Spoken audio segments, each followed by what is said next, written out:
My girlfriend said, "Don't buy my family anything. Your taste is embarrassing." I paused, still holding the gifts. All right. I didn't argue. I made one quiet change before Christmas morning. When the presents were opened, the room went completely still. I'm 34, been dating my girlfriend for 2 years. Met her at a work conference. She was smart and ambitious, seemed like someone I could build something real with. Her family's different from mine. They come from money, old money, the kind where people casually mention their vacation homes and wine cellars. I grew up middle class, worked my way through college, built a decent career. Never felt like it was an issue until last Christmas started approaching. We were at the mall 3 weeks before Christmas, walking through a department store. I'd been picking out gifts for her family, her mom, her dad, her brother. I was proud of what I'd chosen. A cashmere scarf for her mom, a leather-bound journal for her dad who liked writing, and a nice watch for her brother. Nothing extravagant, but thoughtful. Quality stuff within my budget. My girlfriend was checking her phone, barely paying attention, when I showed her what I'd picked out. She glanced at the items in my shopping bag, then looked at me with this expression I'd never seen before. Disgust, maybe, or embarrassment. "What's wrong?" I asked. "You can't give those to my family." "Why not?" "I thought they were nice." They're not appropriate. My family has certain standards." "Standards? These are good gifts." The scarf alone was $200. She laughed, but it wasn't a nice laugh. $200. That's adorable. My mom's scarves start at $1,000. I felt my face get hot. I didn't know we were competing on price. We're not competing. I'm just saying, your taste is embarrassing. Don't buy my family anything. I'll handle all the gifts. I stood there in the middle of the store, holding my shopping bag, people walking past us. Embarrassing. I didn't mean it like that. How did you mean it? I just mean they're used to a certain level of quality. You wouldn't understand. Because I'm not from money like you? That's not what I'm saying. Can we just drop this? I'll take care of the gifts. You can put your name on them if you want. I looked at her for a long moment. All right. Yeah, you handle it. I won't buy anything. She seemed relieved. Thank you. This is better. Trust me. We walked out of the mall. She talked about her holiday plans, which restaurants her family liked, what time we should arrive on Christmas. I nodded along, but I wasn't really listening. I was thinking about that word. Embarrassing. That night, after she fell asleep, I went to her laptop. She'd left her email open, like she usually did. I wasn't snooping exactly. Just curious. I found an email chain with her college friends from 2 weeks earlier. The subject line was holiday plans. I almost closed it. Should have closed it. But I scrolled down. One of her friends had asked, "So are you bringing him to Christmas?" Her response, "Unfortunately, yes. My parents insist. It'll be painful. He doesn't know how to act around people with actual class.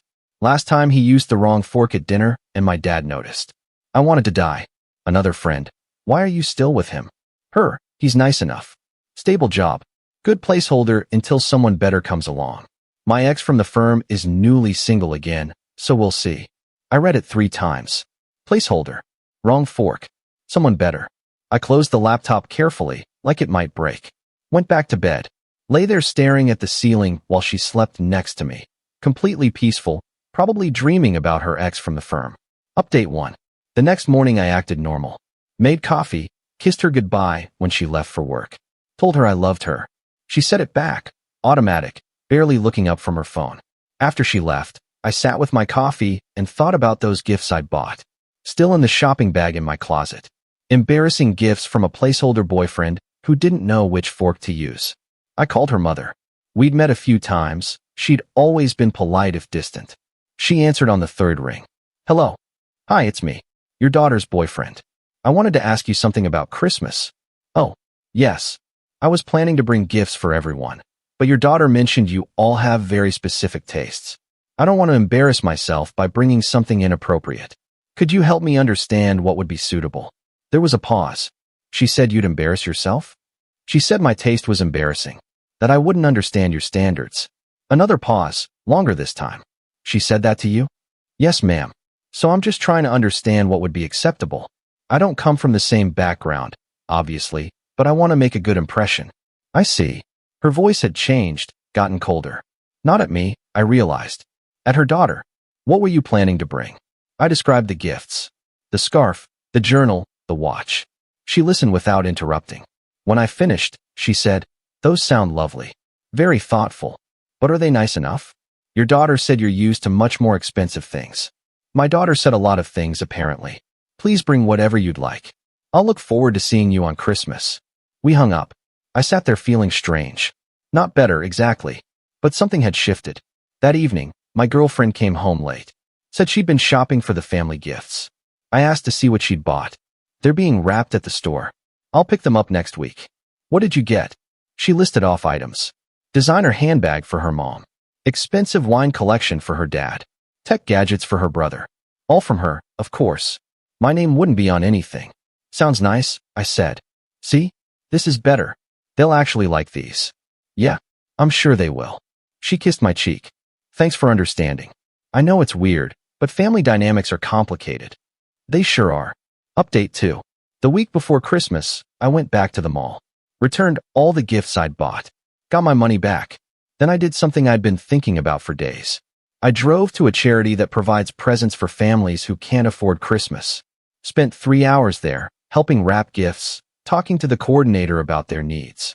They were desperately short on donations for teenagers. Apparently that age group gets overlooked. I asked what their budget was per kid. She said they tried to spend at least $50 per teenager, but this year they might only manage 30 due to low donations. "What if I mash your entire teenager budget?" I asked. She looked at me like I was joking. "That would be about $8,000. "Done.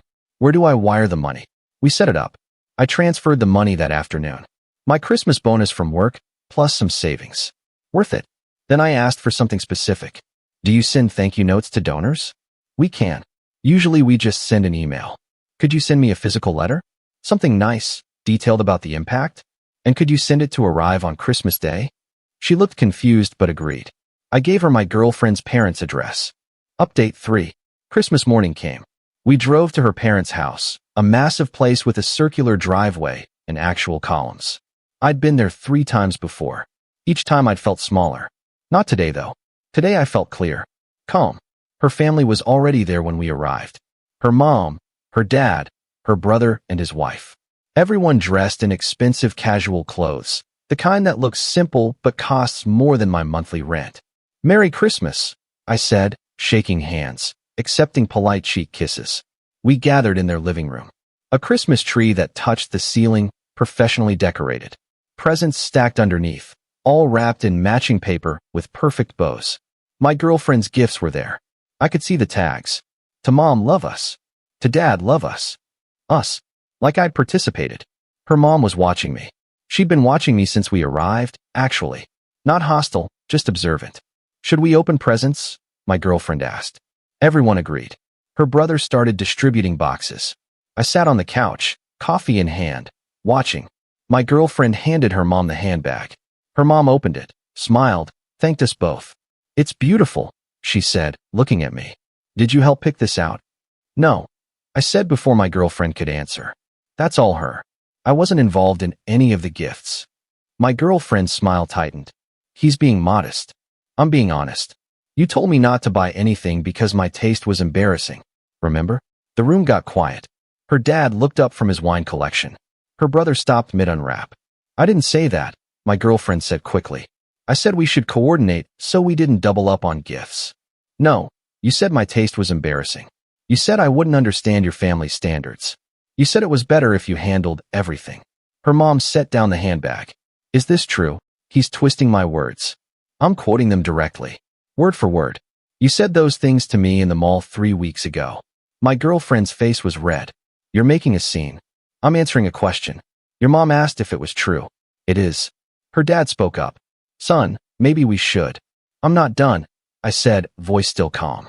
"There's more you should know. About 3 weeks ago, I found an email chain where your daughter told her friends I was a placeholder. Someone to keep around until someone better came along. She said I embarrassed her at dinner because I used the wrong fork. She's still interested in her ex from the firm." Complete silence. My girlfriend stood up. "You read my emails? That's insane. You left your laptop open." I saw the chain. I wasn't snooping. This is a violation of privacy. This is me being honest with your family since you haven't been. I'm a placeholder who doesn't know which fork to use. That's what you think of me. Her mom's face had gone cold. "Is this true?" "It's taken out of context." Did you write those things or not? My girlfriend looked trapped. I was venting. People vent to their friends. It doesn't mean anything. It means something to me, I said. It means I've spent 2 years with someone who thinks I'm not good enough. Someone who's embarrassed by me. Someone who's waiting for someone better. The doorbell rang. Perfect timing. Her dad went to answer it. Came back holding a large envelope. This is addressed to you, he said, handing it to me. I opened it. Inside was a beautiful letter on charity letterhead, thanking me for my donation. It detailed how my $8,000 would provide Christmas gifts for teenagers in need, included a photo of volunteers wrapping presents, listed the items they'd been able to purchase because of the donation. I handed it to her mom. I did end up doing something for Christmas, just not for you all directly. She read it, passed it to her husband. He read it, passed it to her brother. Each one's expression shifted as they read. $8,000, her mom said quietly. My Christmas bonus and some savings. Seemed like a better use than buying things for people who think I'm embarrassing. Update 4. My girlfriend grabbed the letter. Read it. Looked at me with something like panic. You gave away $8,000 to prove a point. I gave away $8,000 because kids needed presents. The point proved itself. This is crazy. You're trying to make me look bad in front of my family. You made yourself look bad. I'm just being honest about it. Her dad cleared his throat. Maybe you two should step outside and talk. No, her mom said. Let him speak. I want to hear this. My girlfriend looked at her mom. You're taking his side? I'm not taking anyone's side. I want to understand what's been happening. I set down my coffee. Here's what's been happening. Your daughter has been with me for 2 years while treating me like I'm not good enough. She's embarrassed by my background, my income, my taste, my manners. She tells her friends I'm a placeholder. She won't let me buy gifts for you because she thinks you'll judge me. And when I try to do something nice, she shuts me down and tells me I'm embarrassing. That's not fair.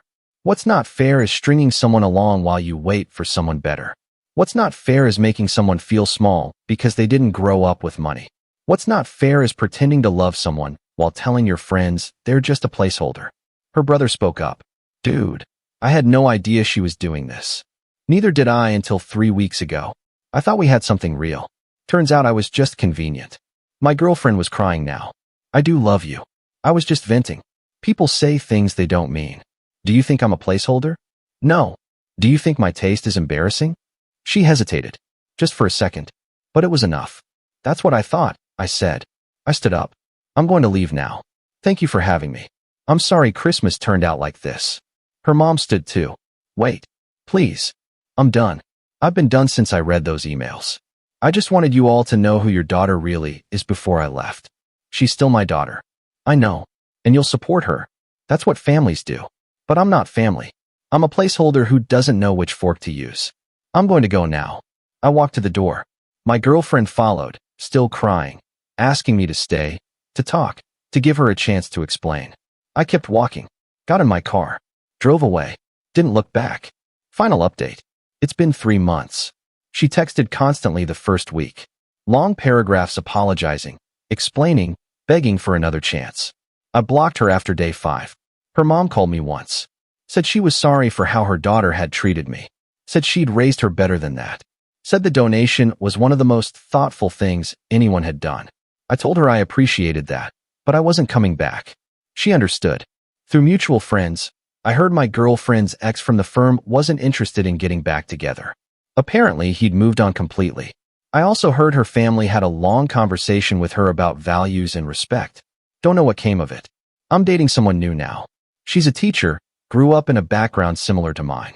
We went to dinner last week, and I used the wrong fork on purpose, just to see what she'd do. She laughed and switched her fork to match mine. Solidarity, she said.